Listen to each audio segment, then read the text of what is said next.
પંચમહાલ જિલ્લાના હાલોલ ગોધરા રોડ પર આવેલી યમુનાનગર સોસાયટીમાં એક કરુણ ઘટના સામે આવી છે।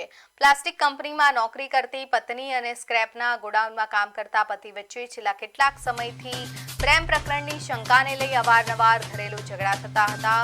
સવારે પતિ કામેથી અચાનક ઘરે પરત ફર્યો ત્યારે ઘરમાં પત્ની અને પુત્રી સૂઈ રહ્યા હતા। તે દરમિયાન તેને ગુસ્સામાં આવી પત્ની પર જીવલેણ હુમલો કરી તેની નિર્મમ હત્યા કરી નાખી હતી।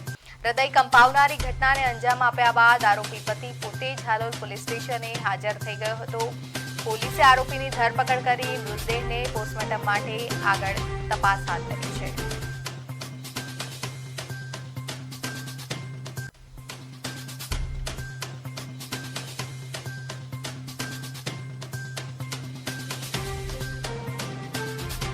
એમના સાથે એના આડા સંબંધ હતા। એ સંબંધે અવારનવાર એને સમજાવતા હતા, તેમ છતાં આ સંબંધ ચાલુ રાખેલો એ બાબતનો ગુસ્સો આવી જતા તેમને એમની પત્નીને સૂતેલી હાલતમાં ગળું પકડી અને પછી દબાઈ અને બ્લેડથી ગળું કાપી નાખી અને મૃત્યુ નિપજાવેલ છે।